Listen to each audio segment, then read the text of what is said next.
আল্লাহ নবী নওয়াজা হযরত ইমাম হুসাইন কে নিয়ে আল্লাহ নবী নিজের কোলে বসিয়ে দিয়ে চুমা দেয় আর চোখের পানি হুসাইনের গায়ে পড়তে লেগেছে এত কাঁদে আল্লাহ নবী চোখের পানিতে হুসাইন ছোট্ট হুসাইনের গা মোবারক ভিজে যেতে লেগেছে এমন সময় সাহাবারা জিজ্ঞাসা করলেন ইয়া রাসূলুল্লাহ হাবিবাল্লাহ আপনি বাচ্চাদেরকে বড় ভালোবাসেন আপনি বাচ্চাদেরকে বড় পিয়ার করে আমরা দেখেছি আপনি যখন মদিনা নববী শরীফে দাঁড়িয়ে খুতবা দিতে লাগতেন হাসান হুসাইন যখন ওই মসজিদে নববীতে ঢুকতো ইয়া রাসূলুল্লাহ হে হাবিবাল্লাহ আপনার নজরটা যে হাসান হুসাইনের দিয়ে পড়ে যেত আপনি আর এক মুহূর্ত দেরি করতেন না আগিয়ে গিয়ে কাতার ভেঙে আপনি হাসান হুসাইনকে কোলে নিয়ে নিজে দুই পাশে বসিয়ে দিতে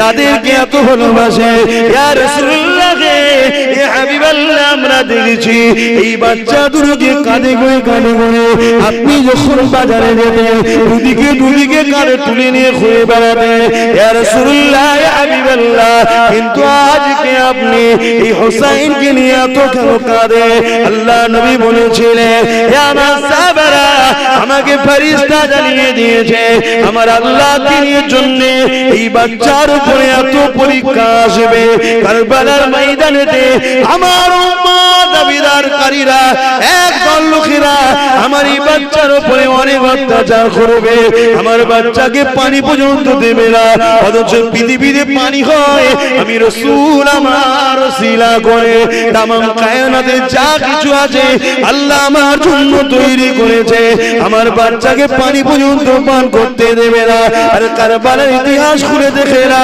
হযরত আলী আসগরকে যখন পানি পান করাতে নিয়ে গিয়েছিল ইমাম হুসাইন ওই সময় নিয়ে যাওয়ার পরে সীমারে দলের লোকেদেরকে হযরত ইমাম হুসাইন বলেছিলেন এই যে দলের লোকেরা তোমাদের মনে হয় হুসাইন যদি পানি পান করে যায় এই বাতকে ঠান্ডা করা যাবে না এই আলী সন্তানকে রুখা যাবে না এই পিপাসায় আমাদেরকে কমজোর করতে চাইছো এই যে দলের লোকেরা আমি হুসাইন কথা দিলাম এক কোট পর্যন্ত পানি পান করব না এক কাতরা পর্যন্ত পানি পান করব না কিন্তু দেখো এই ছোট্ট বাচ্চাটা এক বছর বয়স এখন হয়নি একে একটু পানি পান করতে দাও গলাটা শুকিয়ে যাচ্ছে বারবার টানতে লেগেছে এই জিরে লোকেরা এই বাচ্চাটাকে পানি পান করতে দাও কাল কিয়ামতের ময়দানে যেদিন সবাই পানি করে পাগল হয়ে যাবে আমার নানা জানাবে কাউসারের পানির মালিক হয়ে গেছে ইন্না আতাইনাকাল কাউসার কাউসার আল্লাহ দান করে দিয়েছে সেদিন তোমাদেরকে বলি পানি পান করাবো হতভাগা নিষ্ঠুর পাষাণ জালিমেরা আরে নবী পরিবারের উপরে কি জুলুম হয়েছে দেখো কি রকম আল্লাহর পরীক্ষা হয়েছে দেখো এইভাবে জালিমরা সহ্য করলো না যখন ইমাম হুসাইন পানি পান করাতে যাবে দূর থেকে এক সন্ত্রাস জালি তীরকে লক্ষ্য করলো ছোট্ট বাচ্চা আলী আসগরের এই শাকির এখানে এসে তীরটা লাগলো আর আগে বেরিয়ে গেল ফিচকিরিতে বাচ্চা রক্তটা নিজের সিনা মোবারকে জামায় লেগে গেল বাপ নিজের এক বছরের বাচ্চাকে পানি পান করাতে পারলো না বাচ্চাটা ছটফট করতে লাগলো লড়তে আস্তে আস্তে বাপের হাতে ঠান্ডা হয়ে গেল আসমানের দিকে তাকিয়ে ইমাম হুসাইন বলেছিলেন আল্লাহ ইব্রাহিমকে পরীক্ষা নিয়েছে বাচ্চা কুরবানির জন্য ইব্রাহিম পরীক্ষায় আগিয়েছিল কিন্তু ইব্রাহিমের বাচ্চা কুরবানি হয়নি আজকে হুসাইন তোমার দিনের জন্য নিজের ছোট বাচ্চাকে কুরবানি দিয়ে দিল তাই বলে দিয়ে যায় এত গাফলতি ভালো না নামাজটা পড়ো রোজাটা রাখো মা বাবার খেদমত করো হালাল খাও হারাম কাজ করো না হারামকে সাপোর্ট করো না চুরি করো না চোরদেরকে সাপোর্ট করো না মদ খেও না মাতালদের সাপোর্ট করো না জুয়া খেলো না জুয়াখোরদের সাপোর্ট করো না গান শোনো না গানকারীদের সাপোর্ট করো না মিথ্যা বলো না মিথ্যাবাদীদের সাপোর্ট করো না জালিম করো না জালিমদের সাপোর্ট করো না এই যে মানুষ শুনে রেখে দেয় ইমাম হুসাইন নিজের বাচ্চাকে নিয়ে নিজের স্ত্রীর কাছে ফিরে আসছে নিজের স্ত্রীকে দিয়ে বলতে লেগেছে তোমার বাচ্চা কোনদিন আবদার করবে না। ওই সময় হঠাৎ করে বলে উঠলে আমার প্রাণের স্বামী দেখেন আপনার বাচ্চার দিকে একবার তাকিয়ে দেখে। ইমামে হোসেন তাকিয়ে দেখে ছোট্ট বাচ্চা আলী আসগরের তখনও ডান হাতটা কিন্তু খুলছে আর মরছে। কেউ বলে উঠলো ইমামে হোসেনের খুন প্রমাণ করে দিয়েছে, বাবা আমাকে একটা তরোয়াল দাও, নানা দিনের জন্য আমিও লড়তে চাই।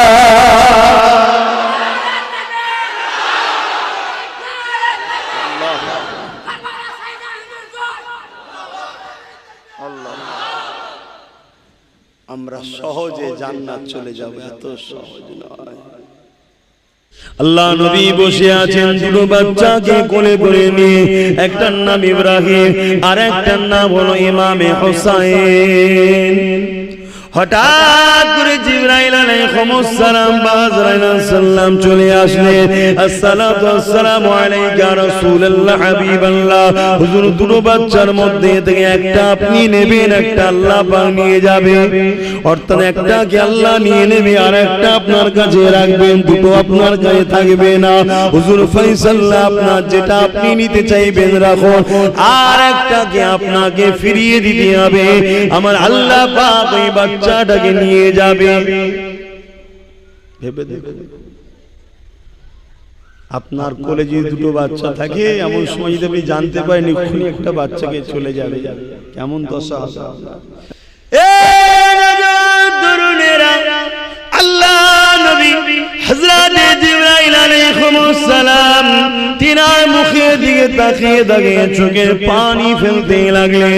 আল্লাহ নবী নূরের চোখের পানি ঝরে ঝরে ঝরে দাড়ি মুবারক দিয়ে গড়িয়ে গড়িয়ে পিরহানে পড়তে লেগেছে। নবী আমার একবার নিজের বাচ্চা হযরত ইসমাঈল ইব্রাহিমের দিকে তাকায়, আর একবার খাতুনে জান্নাতের জান নবী পাকের নওয়াজা হোসেনের দিকে তাকায়, একবার এর দিকে তাকায় আর একবার ওর দিকে তাকায়। আর দুটো বাচ্চা নানা নবী পাকের কোলে ছুটোছুটি করে, খেলা করে, কখনো কাঁদে ওঠে, কখনো ছুটে যায়, কখনো কোলে বসে। এই যুবকেরা, আল্লাহ নবী চোখ ভরা পানি নিয়ে নবী আমার ইমামে হোসেনকে দিলেন না, নবী আমার নিজের বাচ্চা ইব্রাহিমকে দিয়ে দিলেন। কারণ ইব্রাহিম চলে গেলে আমি রাসূল কাঁদবো, আর আমার হোসেন চলে গেলে আমার ফাতেমা কাঁদবে। ফাতেমার চোখের পানি আমি নবী কখনো দেখে সহ্য করতে পারবো না।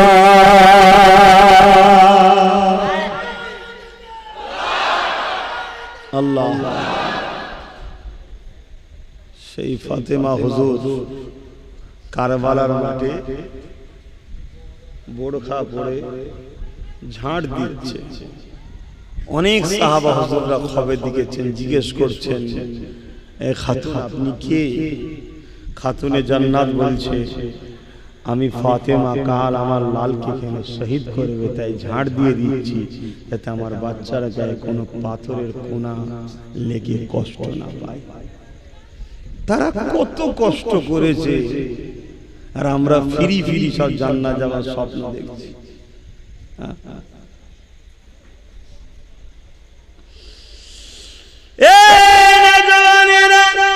মুজাদ্দিদুল জামান আল-খুজুর পীর কিবলা বলেছিলেন যে আল্লাহ পাক কোরআনে যদি আয়াতটা না দিত লা তাখনাতু মির রাহমাতিল্লাহ, তাহলে আমি আবু বকর বুক ফেটে মারা যেতাম। এই আয়াতটার জন্য আজ আব্বাস হাসে, তোমরা হাসো হাসো, এই আয়াতটাই তোমাদেরকে বাঁচাবে। লা তাখনাতু মির রাহমাতিল্লাহ, বান্দারে আমার রহমত থেকে নিরাশ হয়ে যান না। কিন্তু বিয়াদবের উপরে কোনদিন আল্লাহর রহমত হয় না, এটা শুনে রাখো। বিয়াদব করতে শেখো। নবী আমার বিদায়ের সময় বলে গিয়েছিলেন, হে আমার সাহাবারা, আমি নবী চলে যাচ্ছি, আমার ৬৩ বছরের জিন্দেগি, দুনিয়ার হায়াতের জিন্দেগি, আখিরাতের রাস্তায় রওনা দিলাম। আমি নবী তোমাদেরকে ৩টে জিনিস রেখে যাচ্ছি। প্রথম নম্বর হলো কিতাবুল্লাহ, আল্লাহর কিতাবকে মজবুত করে ধরবে। করবে। দ্বিতীয় নম্বর হলো সুন্নতে রাসূলি, আমি নবী আমার সুন্নাতকে মজবুত করে ধরবে। তিন নম্বর হলো আহলে বাইতি, আমি নবী পাক আমার পরিবার, আমার খানদান, আমার বংশধরকে মজবুত করে ধরবে। অর্থাৎ সুন্নাত তোমরা নেবে আমার পরিবারের কাছে, আর আমার পরিবার সুন্নাত নেবে, এবং সুন্নাত যখন তোমরা মানবে ওটাই তোমরা কোরআনের অনুসরণ হবে। কারণ আমার নবী যা কিছু করেছে কানা খুলুকুল্লাহুল কোরআন। আম্মা জান আয়েশা সিদ্দিকা বলে আমার নবী পাকের লাইফ স্টাইল, চরিত্রটাই ছিল কোরআন শরীফ। নবী আমাকে বিদায় নিয়ে চলে গেলেন। আজকে সেই কোরআনকে আমরা তো ধরতে পারলাম না। উপরন্ত বিশ্বের জমিনে কেউ কোরআনকে পোড়াচ্ছে, কেউ কোরআনের বিরুদ্ধে কেস করছে, কেউ কোরআনের বিরুদ্ধে মামলা করছে, কেউ কোরআনকে অপমান করতে লেগেছে। আমরা মুসলমান, আমাদের কোনো খেয়ালই নাই কি করে এই সন্ত্রাসগুলোর মোকাবেলা করা যায়, কি করে এই সন্ত্রাসগুলোর জুলুমের বিচার করা যায়, কি করে এই সন্ত্রাসগুলোকে উপযুক্ত জবাব না দেয়া যায়। আমাদের তো কোনো খেয়াল নাই। আমরা আমাদের জমি জায়গা ঘর বাড়ি পজিশন নিয়ে শুধু ব্যস্ত। কখনো আল্লাহর কোরআনকে তো পড়লাম না, যদিও বা পড়ে সেই কোরআনের সম্মান রক্ষার জন্য কখনো ভাবলাম না। অথচ কিয়ামতের দিনেতে এই কোরআনকে আল্লাহ বা সুন্দর করে সাজিয়ে দেবে। এটা লাউহে মাহফুজে রক্ষিত রয়েছে। ওই কোরআন আল্লাহ সাজিমের নিচে হাঁটাহাঁটি করতে লাগবে। আমার আল্লাহ বলবে আমার কালামুল্লাহ বলো, আজ তুমি কি আমার কাছে কিছু দরখাস্ত রাখবে? ওই দিন কোরআন শরীফ বলবে, কালামুল্লাহ শরীফ বলবে, আমার আল্লাহ পাক দুনিয়ার জমিনে যারা আমাকে সম্মান করেছিল, আমাকে মুহাব্বত করেছিল, আমাকে প্যার করেছিল, আমাকে রক্ষা করার জন্য নিজেদের সিনার মধ্যে রেখে দিয়েছিল, আমাকে আদর করে বুকে জড়িয়েছিল, চুমা দিয়েছিল, চোখে লাগিয়েছিল, আমার জন্য ঝগড়া করত, আমার জন্য ভালোবাসত, আমার প্রচার করত, আমার প্রচার করতে গিয়ে সমাজের মানুষের গায়ে খারাপ হয়ে গিয়েছিল, তথাপিও দুনিয়ার সবাইকে ছেড়ে দিয়েছিল, আমি কোরআনকে সে ছাড়েনি, বুকে করে জড়িয়ে ধরে রেখেছিল। আল্লাহ পাক এই কঠিন দিনে সবাই সবাইকে ছেড়ে দিয়েছে, আমি কোরআন কিন্তু তাকে ছাড়বো না। আমি চাই সে যেন আজকে নাজাতটা পেয়ে যায়। নবী আমার জানিয়ে দিলেন ওদিনে কোরআনের খাতিরে আল্লাহ পাক এমন লোককে নাজাত দেবে যারা কোরআন পড়তে পারেনি, খুলে খুলে হাত বুলিয়েছিল আর বলেছিল আল্লাহ এটা তোমার কথা। ছোটবেলায় পড়তে পারেনি, আজ বুঝতে পেরেছে, চুমা দিয়েছে, আদর দিয়েছে, এমন লোক কোরআনের খাতিরে সেদিন নাজাত পেয়ে যাবে।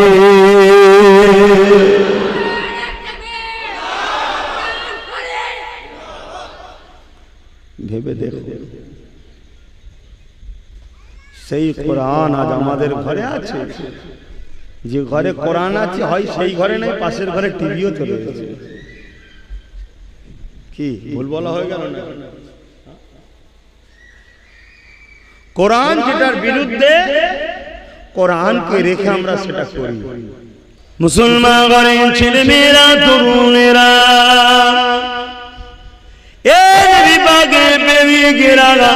পরিবর্তন হবার জন্য মাহফিল আমরা দিই, পরিবর্তনের আশায় বসেন, মসজিদগুলোকে আবাদ করে, মা বাপকে ভালোবাসে, গরিবদের হক আদায় করে, বড়দেরকে সম্মান করে, নবী পরিবারদেরকে তাজিম মুহাব্বত করে। তরুণেরা, প্রেমিকেরা, কারণ ইসলাম বেঁচেছে ইমামে হুসাইনের জন্য, ইসলাম পানা পেয়েছে ইমামে হুসাইনের জন্য। কারণ এজি চেয়েছিল পৃথিবীর জমিন থেকে আল্লাহ নবীর দিনটাকে মুছে দেবে। আজও দুনিয়া জমিনে অনেক জিদ আছে, তারা চায় দুনিয়া জমিনে শরাবের প্রতি যুদ্ধ করতে, তারা চায় দুনিয়াকে জিনার মধ্যে জড়িয়ে দিতে, তারা চায় দুনিয়ার মধ্যে গান, শরাব, বদমাইশি, নাচ গান, সুদ, ঘুষ, খুন খারাপি, লুট এমন করে দুনিয়া জমিনে দাসত্ব প্রথাকে চালু করে দেওয়া। তরুণেরা, আল্লাহ নবী এগুলোকে বন্ধ করেছিল।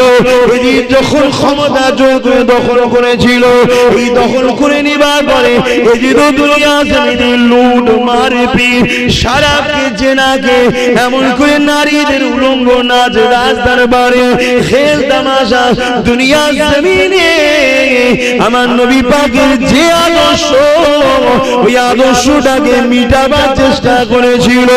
এই যুবকেরা তরুণেরা সবার ইমানের পাওয়ার সমান হয় না জানি, অনেকে ভুলেও মেনে নিয়েছে, অনেকে ইচ্ছা না থাকলেও উপায় নাই তাই মেনে নিয়েছে, আবার অনেকে জিনের সঙ্গে সাথ দিয়ে আল্লাহ নবীর দ্বীনকে মিটাবার জন্য চেষ্টা করেছে।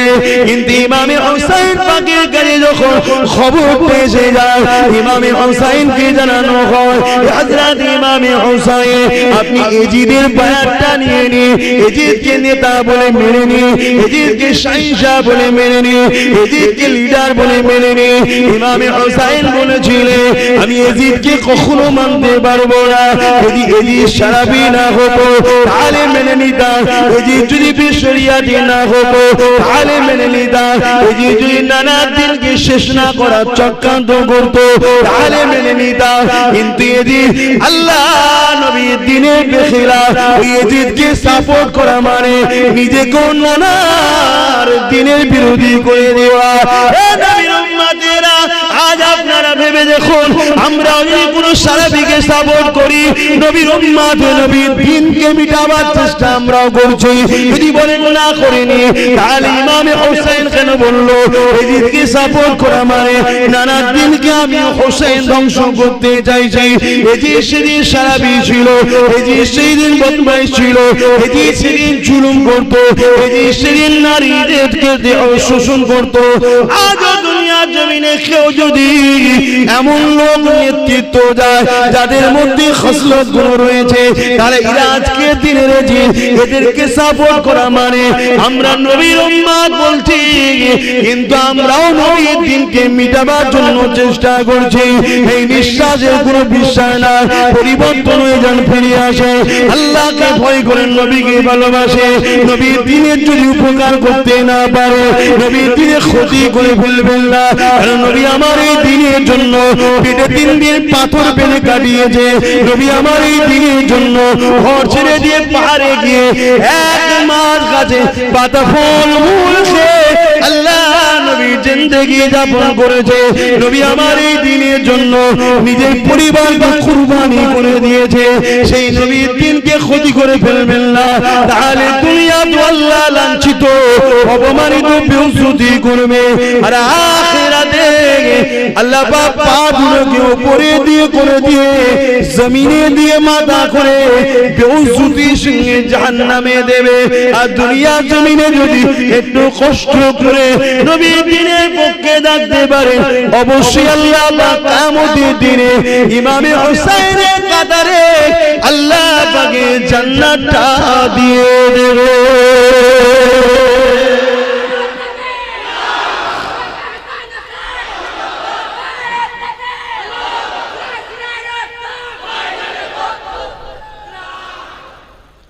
বুঝুন আমার ভাইয়েরা, এজন্য ওয়াজ করা হয়, এজন্য মাহফিল করা হয়। শুধু শুনলাম চলে গেলাম, মুহররম আসলো, শুধু হোসাইনের আলোচনা হলো, মুহররম চলে গেল, সেই হোসাইনের দুশমন এজিদের সঙ্গে সবকিছু উঠা বসা, লেনদেন, চাল চলন, আনন্দ ফুর্তি একই তো ব্যাপার। সমাজ আপনাকে ঘৃণা করতে পারে, করুক না। সমাজ আপনাকে আনকালচার বলতে পারে, বলুক না। সমাজ আপনাকে কঠোর বলছে, বলুক না। কি আছে সমাজের সাথে? সমাজ না আপনাকে খাওয়ায় না, সমাজ আপনাকে দেখে না, সমাজ আপনাকে বানিয়েছে। আপনার মাকসাদ থাকবে আল্লাহর খুশি, আল্লাহর খুশির জন্য আমি থাকবো। তাতে দুনিয়া আমায় যদি ভুল বোঝে তাদের দুনিয়ার সমস্যা হবে, আমার তো সমস্যা নাই, আমার কি আছে? আহা, ইমামে হোসাইন হুজুর বললেন, দেখো মাবিয়া হুজুর যখন খেলাফত ঘোষণা করেছিলেন, আমার ভাই নিজে নিজের খেলাফতের পথ ছেড়ে দিলেন। মাবিয়া হুজুর খেলাফতিটা পুরো দুনিয়াতে করলেন, আর সেটাকে আমার ভাইয়ের কোনো আপত্তি ছিল না, আমারও কোনো আপত্তি ছিল না, কেন মাবিয়া হুজুর ছিলেন সৎ চরিত্রবান আদর্শওয়ালা লিডার। কিন্তু এজিদ যদি সৎ চরিত্রবান আদর্শওয়ালা লিডার হতো তাহলে আমারও ওকে বায়াত হতে কোনো অসুবিধে ছিল না। আমি বায়াত হলাম না একটাই কারণ, ও সৎ চরিত্রবান নয়, ওর দুর্নীতিবাজ বদমাইশ জালিম, তাই আমি হাত মিলাই না ওর সাথে। তাহলে ইমামে হোসাইন পাক দুর্নীতিবাজ জালিম হওয়ার জন্য এজিদকে সাপোর্ট করেনি। আর আজকে আমরা কি করছি? শুধু নারায়ে হোসাইনিয়া করলেই শুরু হবে? ভেবে দেখুন আমাদের চলন কোথায়। মদ পৃথিবী থেকে মুছা হলো রাসূলের মিশন, সুদ ঘুষ পৃথিবী থেকে মুছা হলো রাসূলের মিশন, মানুষকে দাসত্ব শিকল ভেঙে দিয়ে আজাদ করে দিবার নাম হলো রাসূলের মিশন, মানুষ এক আল্লাহর দাসত্ব করবে এটা হলো রাসূলের মিশন, গরিবের পেটে ভাত থাকবে, গরিবের উপরে জুলুম হবে না, এটা হলো নবীর মিশন, মা বাপের সম্মান থাকবে, এটা হলো রাসূলের মিশন, নবী এটা করেছিলেন। আর আজকে আমরা যদি এর বিরুদ্ধে যাই, আর আমরা যদি বলি নবীর উম্মত, কিয়ামতের দিন ঠকবো না? ঠকবো না? ঠকে যেতে হবে। অতএব বুঝতে হবে, এগুলোকে না বুঝলে বরবাদ হয়ে যাবে। জলসা অনেক হচ্ছে ভাই, জলসা অনেক হচ্ছে। আর যদি আমরা ইমামে হোসেন পাকের দিকে একটু তাকাই, তিনার শিশুবেলা জিন্দেগিটা যদি একটু আমরা দেখি, অবাক হয়ে যাবে ইমামে হোসেনের শিশুবেলা জিন্দেগি কেমন ছিল।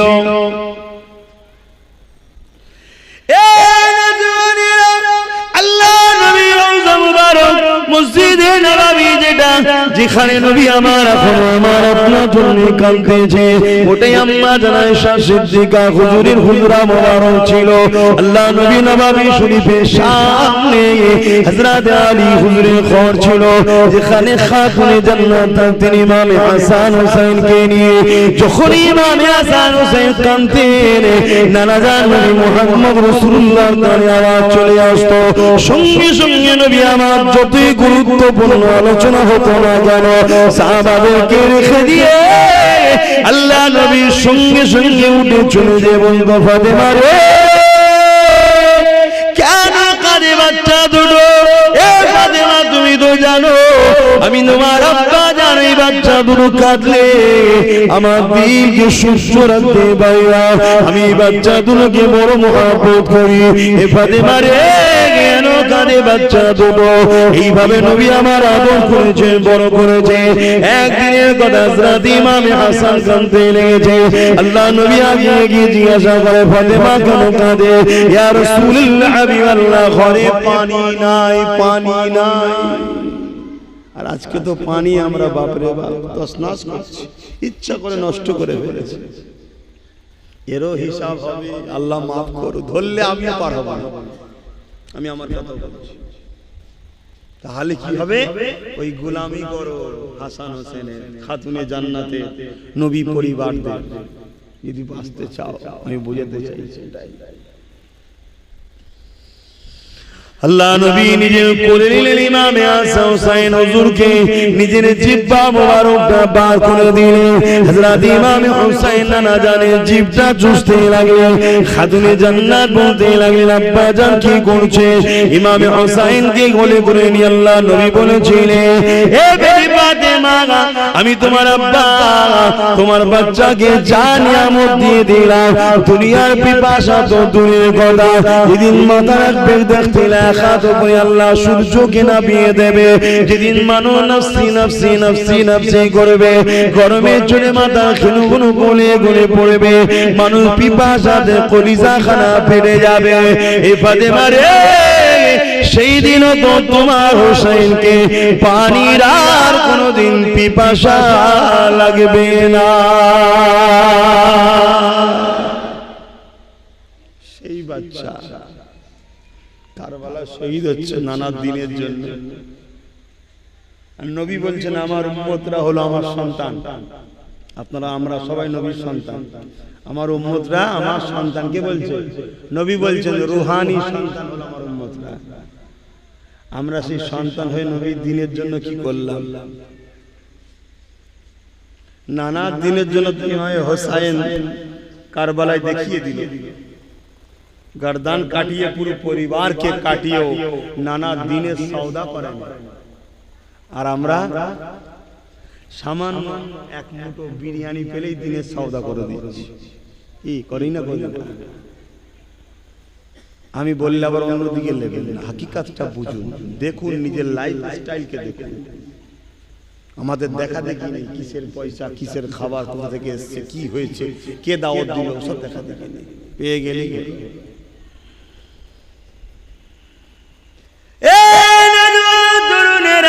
আল্লাহ নবী যখন মদিনা নববী শরীফে এমন করে নবী আমার বসে থাকতেন, আল্লাহ নবী কোন কাজ একা একা আল্লাহ ধ্যানে রয়েছে, নবী আমার বসে রয়েছে।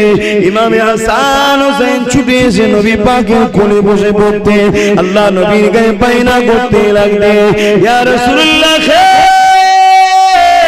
ইয়া হাবিবাল্লাহ, হুজুর বড় বড় খোরা আছে, নানা জান আমাদেরকে দুটো ছোট ছোট খোরা দেন। আল্লাহ নবী সঙ্গে সঙ্গে বলতেন, নানা ভাই নাবো কোন থেকে এখনই খোরা রেডি করে দিচ্ছি। আহারে দুরজানের সুলতান দেখুন, সঙ্গে সঙ্গে মদিনা নববী শরীফের চাতালেতে হামাগুড়ি দিয়ে বলতেন খোরা রেডি, উঠে বড়। হাসান হোসেন পিঠে উঠে পড়তেন। হাসান হোসেনকে নবী আমার মদিনা নববীর চাতানের এক দিক থেকে আর এক দিকে হামাগুড়ি দিয়ে ঘোরাতে লাগতে। কখনো ভেবে দেখেছেন যে বাচ্চা দুটো নবীর পিঠে চেপেছে, নবী বাচ্চা দুটোর জন্য নিজেকে ঘোড়া সাজিয়েছে, ঘোড়া বানিয়েছে, সেই বাচ্চা দুটো আল্লাহর দিনের জন্য কি পরীক্ষা দিয়েছে। আর আজকে আমাদের একবেলা অভাব হলে বা একটু গরিবী সংসার হলে বা দুনিয়াকে কোন রকম ভাবে একটু জীবন যাপন কাটাতে হয়, আমাদের মাথা ঠিক থাকে না। হারাম দেখাতে গেলে যা পারি লোকের পারি সব লুটে লিবার চিন্তা মেন্টালি তৈরি হয়ে গেছে। এই যুবকেরা তরুণেরা, অথচ ইমাম হাসান হোসেন জিন্দেগিতে এমন দিন ছিল ঘরে খাওয়া হয়নি। আল্লাহ নবীর নওয়াজ ইমাম হাসান হোসেন 3 দিন খাইনি, হযরত আলী 3 দিন খাইনি, হযরত খাতুনে জান্নাত 3 দিন খাইনি। এমন অভাবী সংসার ছিল, তথাপিও তিনারা কোনদিন আল্লাহর কাছে অভিযোগ দেয়নি। তিনারা সর্বসময় শুকরিয়া আদায় করতে পিছ পায়নি। একদিন হযরত আলী বলতে লাগলো, এ খাতুনে জান্নাত, খবর পেলাম তোমার আব্বা জানের কাছে কেউ একজন বকরি খাসি নজরানা দিয়েছে, যাও ওটাকে যে নিয়ে আসো, ওটাকে নিয়ে তাহলে আমাদের সংসারটা হয়ে যাবে, আমরা ওটাকে জবাই করে পরিবারে খাবো। কয়েকদিন ক্ষুধার্ত আমরা রয়েছে। হযরত খাতুনে জান্নাত চলে গেলেন, আব্বাকে গিয়ে সালামটা দিয়ে বললে, আপনার জামাতা আলী বলেছে একটা নাকি কেউ নজরানা দিয়েছে, হুজুর আমাদের কয়েকদিন খাওয়া হয়নি, যদি বকরি খাসিটা দিতেন আমরা হাসান হোসেন আমি আর আপনার জামাতা মিলে একটু খেতাম। আল্লাহ নবী বলেছিলেন, ফাতেমা রে তুমি কি বকরি নিতে চাও?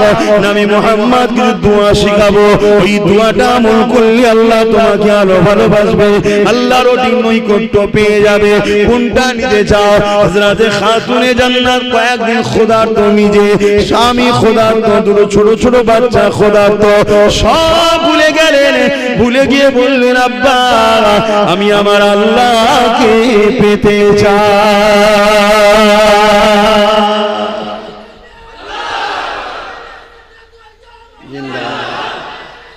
আল্লাহ দেখো, অথচ সেই খাদ্যটাও হালাল খাদ্য। যদি বাপ নজরানা দিতে যে না আব্বা না আপনি নজরানা দেন, আমি খাওয়া দাওয়া করবো, হালালই খাদ্য। আর আমাদের কারো বাড়ি খাবার অভাব নেই, শুধু ঠাট বাট শখ শান্তি করার জন্য ফ্রিতে কিছু পাওয়া যায়, সেই নিয়ে ব্যস্ত। আমি মাঝে মাঝে একটু ধরাচ্ছি, কষ্ট হচ্ছে না? মনে বেজাল নিচ্ছে? আমি কারণ নাম ধরে বলছি, আমাদের চলার পথে তো ভুল হয়ে যাচ্ছে, শুধরাতে হবে সেগুলোকে।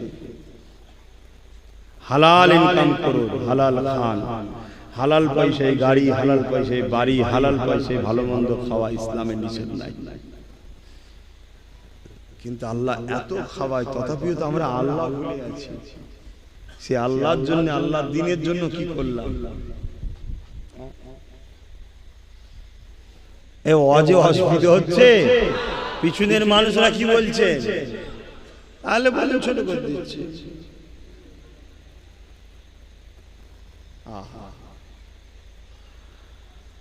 কখনো কি রাত্রির শুভা সময় আল্লাহ নবীর কথা কি মনে পড়ে না? যাহারে বাবারা নবী, মা গারা নবী, এতিম এসির নবী আমার, আমাদের জন্য কতটা কষ্ট করেছে, কখনো কি মনে পড়ে না? আল্লাহ নবী এই দিনের জন্য কতটা কষ্ট করেছে, আল্লাহ নবী দান্দা মুবারক শহীদ হয়েছে, নবী পাকের উপরে কত জুলুম, কত কষ্ট দিয়েছে, আল্লাহ নবীকে আবু জেহেল কত অপমান করেছে। এই দিনের জন্য এই নবীর উম্মত হিসাবে আমরা দিনের খেদমত করব, আমরা দিনের প্রচার প্রসার করব। আমার যতটুকু সামর্থ্য আছে, যে এগিয়ে যাচ্ছে তার পাশে দাঁড়িয়ে আমার সামর্থ্যটুকু তাকে সাহায্য করব। এই যুবকেরা, কখনো যদি কেউ এগিয়ে যায় দিনের জন্য, আমি তার সঙ্গে পায়ে পা মিলিয়ে তার পিছু পিছু এগিয়ে যাব। কেউ যদি দিনের জন্য কিছু কারিগর তৈরি করে, আমি আমার সামর্থ্য মতো তার কারিগরিতে আমি সহযোগিতা করব। কেননা নবী আমার সারা জীবনটা আমাদের জন্য কেঁদেছে, আজও কাঁদছে, কিয়ামতের দিনে কাঁদবে। বাবারা মা খারা এতিম নবী আমার এই দিনের জন্য কত কষ্ট করেছে। আল্লাহ নবী নওয়াজা হযরত ইমাম হুসাইনকে নিয়ে আল্লাহ নবী নিজের কোলে বসিয়ে দিয়ে চুমা দেয়, আর চোখের পানি হুসাইনের গায়ে পড়তে লেগেছে। এত কাঁদে আল্লাহ নবী চোখের পানিতে হুসাইন, ছোট্ট হুসাইনের গা মুবারক ভিজে যেতে লেগেছে। এমন সময় সাহাবারা জিজ্ঞাসা করলেন, ইয়া রাসূলুল্লাহ, হাবিবাল্লাহ, আপনি বাচ্চাদেরকে বড় ভালোবাসে, আপনি বাচ্চাদেরকে বড় পিয়ার করে, আমরা দেখেছি আপনি যখন মদিনা নববী শরীফে দাঁড়িয়ে খুতবা দিতে লাগতেন, হাসান হুসাইন যখন ওই মসজিদে নববীতে ঢুকতো, ইয়া রাসূলুল্লাহ, ইয়া হাবিবাল্লাহ, আপনার নজরটা যে হাসান হুসাইনের দিয়ে পড়ে যেত, আপনি আর এক মুহূর্ত দেরি করতেন না, আগিয়ে গিয়ে কাতার ভেঙে ভেঙে আপনি হাসান হুসাইনকে কোলে নিয়ে নিজের দুই পাশে বসিয়ে দিতে, তাদেরকে এত ভালোবাসে। ইয়া রাসূলুল্লাহ, ইয়া হাবিবাল্লাহ, আমরা দেখেছি এই বাচ্চা দুটোকে কাঁধে করে আপনি যখন বাজারে যেতেন, দুদিকে কাঁধে তুলে নিয়ে ঘুরে বেড়াতেন। ইয়া রাসূলুল্লাহ, ইয়া হাবিবাল্লাহ, কিন্তু আজকে আপনি এই হুসাইনকে নিয়ে এত কেন কাঁদে? আল্লাহ নবী বলেছিলেন, ইয়া আমার সাহাবারা, আমাকে ফেরেশতা জানিয়ে দিয়েছে আমার আল্লাহ দিনের জন্য এই বাচ্চার উপরে এত পরীক্ষা আসবে। কারবালার ময়দানেতে আমার উম্মত দাবিদারকারীরা, একদল লোকেরা আমার এই বাচ্চার উপরে অনেক অত্যাচার করবে, আমার বাচ্চাকে পানি পর্যন্ত দেবে না, অথচ পৃথিবীতে পানি হয় আমি রাসূল আমার ওসিলা করে তামাম কায়নাতে যা কিছু আছে আল্লাহ আমার জন্য তৈরি করেছে, আমার বাচ্চাকে পানি পর্যন্ত পান করতে দেবে না। আর কারবালার ইতিহাস খুলে দেখে না, হযরত আলী আসগরকে যখন পানি পান করাতে নিয়ে গিয়েছিল ইমাম হুসাইন, ওই সময় নিয়ে যাওয়ার পরে সীমারে দলের লোকেদেরকে হযরত ইমাম হুসাইন বলেছিলেন, এই দলের লোকেরা, তোমাদের মনে হয় হুসাইন যদি পানি পান করে যায় এই বাতকে আর ঠান্ডা করা যাবে না, এই আলী সন্তানকে আর রুখা যাবে না, এই পিপাসায় আমাদেরকে কমজোর করতে চাইছো। এই দলের লোকেরা, আমি হুসাইন কথা দিলাম এক কোট পর্যন্ত পানি পান করব না, এক কাতরা পর্যন্ত পানি পান করব না। কিন্তু দেখো এই ছোট্ট বাচ্চাটা 1 বছর বয়স এখন হয়নি, একে একটু পানি পান করতে দাও, গলাটা শুকিয়ে যাচ্ছে, বারবার টানতে লেগেছে। এই জিরে লোকেরা এই বাচ্চাটাকে পানি পান করতে দেয়, কাল কিয়ামতের ময়দানে যেদিন সবাই পানি পানি করে পাগল হয়ে যাবে, আমার নানা জান আবে কাউসারের পানির মালিক হয়ে গেছে। ইন্না আতাইনাকাল কাউসার, কাউসার আল্লাহ দান করে দিয়েছে, সেদিন তোমাদেরকে বলি পানি পান করাবো। হতভাগা নিষ্ঠুর পাষাণ জালিমেরা, আরে নবী পরিবারের উপরে কি জুলুম হয়েছে দেখো, কি রকম আল্লাহর পরীক্ষা হয়েছে দেখো। এইভাবে জালিমরা সহ্য করল না, যখন ইমামে হোসেন পানি পান করাতে যাবে, দূর থেকে এক সন্ত্রাস জালি তীরকে লক্ষ্য করলো। ছোট্ট বাচ্চা আলী আসগারের এই শাকির এখানে এসে তীরটা লাগলো, আর একদিকে বেরিয়ে গেল। ফিচকিরিতে বাচ্চা রক্তটা নিজের সিনা মোবারকে জামায় লেগে গেল। বাপ নিজের 1 বছরের বাচ্চাকে পানি পান করাতে পারলো না।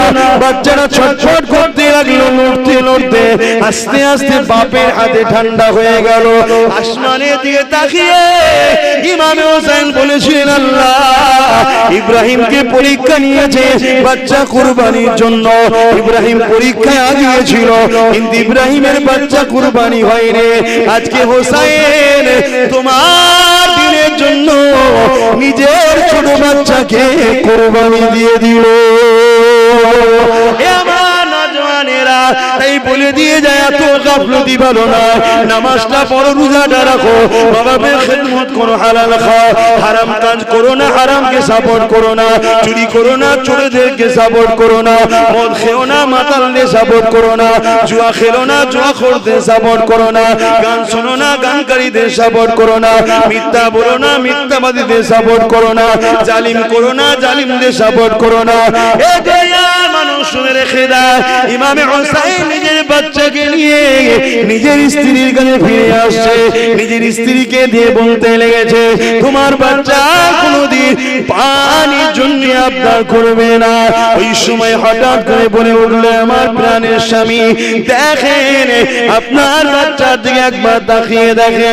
ইমামে হোসেন তাকিয়ে দেখে, ছোট্ট বাচ্চা আলী আসগারের তখনও ডান হাতটা কিন্তু খুলছে আর মরছে, খুলছে আর মরছে। কেউ বলে উঠলো, ইমামে হোসেনের খুন প্রমাণ করে দিয়েছে, বাবা আমাকে একটা তরোয়াল দাও, নানা দিনের জন্য আমিও লড়তে চাই।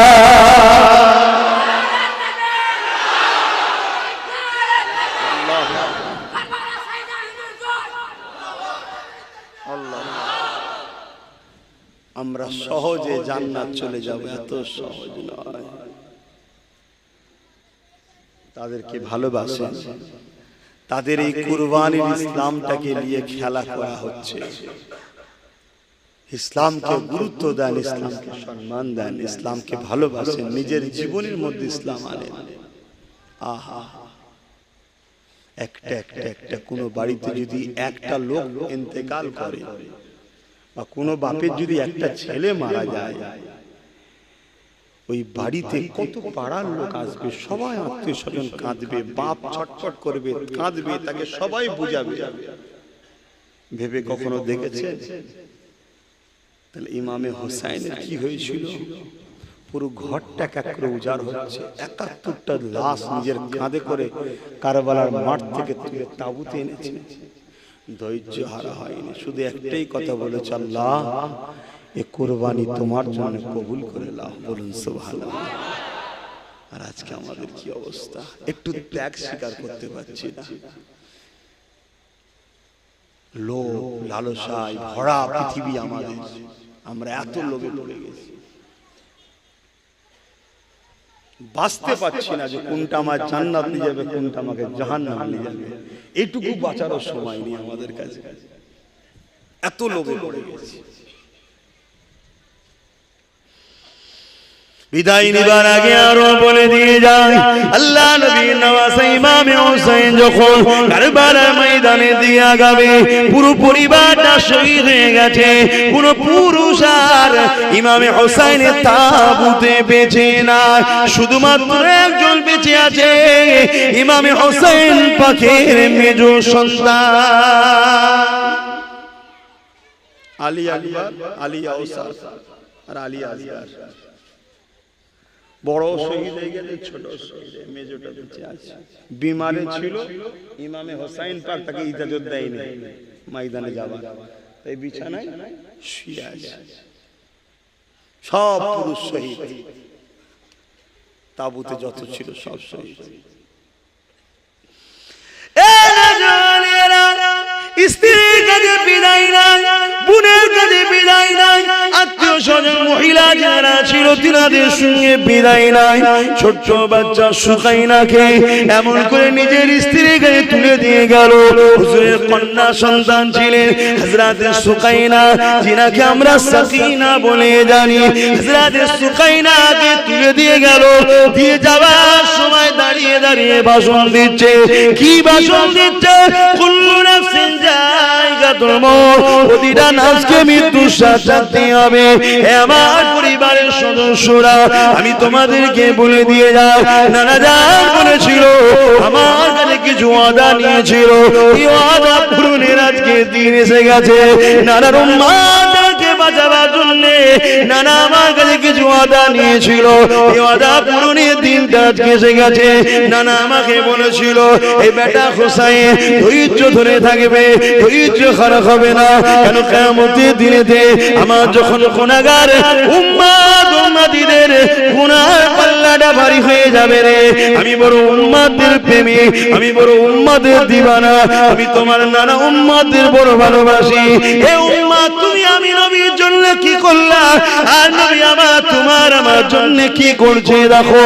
এই বেটা হোসাইন ধৈর্য ধরে থাকবে, কেননা কিয়ামতের দিনে যখন আমার উম্মতের গুনার পাল্লা ভারী হয়ে যাবে, নেকির পাল্লা হালকা হয়ে যাবে, ওই সময় আমি আল্লাহ দরবারে তোমার এই কারবালার খুনের বদলে আমি আমার উম্মতের নাজাতের জমিনদারের ব্যবস্থা করে নেব। এ হযরত হুসাইন সবর করবে, ধৈর্য ধরবে। আমার নানার সঙ্গে যে ওয়াদা ছিল, এই ওয়াদা পূরণের সময় হয়ে গেছে। কারণ কাল রাত্রিরে আমি খবর দেখেছি, নানা জান আমাকে বলেছে দেরি করো না, দেরি করো না, চলে আসো, একটা পাত্রে আবে কৌসারের পানি নিয়ে রয়েছে, তোমাকে পান করাবো, চলে আসো। আর একটা পাত্র নিয়ে রয়েছে। আমি জিজ্ঞাসা করলাম নানা জানে খালি পাত্র কেন? বাবা তুমি যখন শহীদ হয়ে যাবে, তোমার খুনটাকে তোমার নানা আমি এর মধ্যে জমা করে রাখবো, কাল কিয়ামতের ময়দানে আমার উম্মত উম্মতিরা এখন আসামির কাঠ করে দাঁড়িয়ে যাবে। গুনার পাল্লা যখন ভারী হয়ে যাবে, নেকির পাল্লা যখন হালকা হয়ে যাবে, তোমার খুনের বিনিময়ে, খুনের বিন্দু বিন্দু বিন্দু বিনিময়ে আমি রাসূল আল্লাহর কাছে আমার উম্মত উম্মতিদের জমিনদারের দুআ আশা রাখবো। হে আমার প্রিয়রা, হে আমার পরিবারেরা, সবর করবে তোমরা, ধৈর্য খারাপ হবে না, কারণ মৃত্যু সবার অবশ্যই হবে। আমার পরে জানি না তোমাদের উপরে কি জুলুম আসবে, যতই জুলুম আসুক না কেন, নানা দিনের বেখিলাফকারীদের কখনো পক্ষপাতিত্ব নেবে না, ধৈর্যের সাথে পা ফেলবে, সবরের সাথে পা ফেলবে। অবশ্যই আল্লাহ পরীক্ষা না, সবরকারীর সাথে আল্লাহ রয়েছে। এই বলে ইমামে হোসাইন নিজের ছোট্ট কন্যা সন্তানটাকে চুমা দিয়ে বুকে করে জড়িয়ে করে আদর করে, বাপ আমার বিদায় নিতে লেগেছে। ঘোড়ার পিঠে যখনই উঠে পড়েছে, যুদ্ধের লিবাসটা পরে এগিয়ে যাবে, ঘোড়াকে বলছে চলো, নানা দিনের জন্য চলো, নানার উম্মতদের বাঁচাবার জন্য চলো, সময় আমার হয়ে এসেছে। ইমামে হোসাইন যখন আঘাতে লেগেছে, ঘোড়ার যেতে লাগছে না, ঘোড়াকে বারবার বলে, ঘোড়া যেতে লাগে না, ঘোড়া মাথাটা দুলে দুলে জমিনে দেখে কি দেখায়। ইমামে হোসাইন কাঁধটা ঘুরিয়ে দেখে, ওই যে সুকাইনা কখন দৌড়েছে, ঘোড়ার পা দুটে জড়িয়ে ধরে বলেছে, ঘোড়া তুই যাবি না রে, আমার পরিবারের সবাইকে যে বাহিনী নিয়ে নিল, আমার ভাই চলে গেল, আমার চাচতো ভাইয়েরা চলে গেল, আমার ছোট ভাই আলিয়াসরা চলে গেল, এরা আমার বাবাকেও শহীদ করে দেবে। এ ঘোড়া আমার আব্বাকে তুই নিয়ে যাবি না। এইভাবে সুকাইনা কাঁদতে লেগেছে। ভেবে দেখুন, দুনিয়ার কোনো পরিবার কাঁদছে না, এটা দুনিয়ার কোনো বাচ্চা কাঁদছে না, জান্নাতের ঘরের রানী কাঁদছে, জান্নাতের ঘরের শাহজাদি কাঁদছে, আল্লাহ নবীর নওয়াসারা কাঁদছে, আল্লাহ নবীর বংশধররা কাঁদছে, যাদের জন্য আল্লাহ জান্নাত তৈরি করেছে, যারা কিয়ামতের জান্নাতের নেতৃত্ব দেবে। তাই পরিবারের একটা ছোট্ট কন্যা কাঁদছে, আল্লাহ নবীর নওয়াজা হযরত ইমাম হোসেন বললেন, ওই সুকাইনাকে বুকে করে জড়িয়ে ধরে আবার চুমা দিয়ে বললেন, বেটি তুমি তোমার আম্মার কাছে থাকো। আল্লাহ নবীর সঙ্গে নানা জানের সঙ্গে যে ওয়াদা করেছি এই ওয়াদা পূরণের সময় এসে গেছে।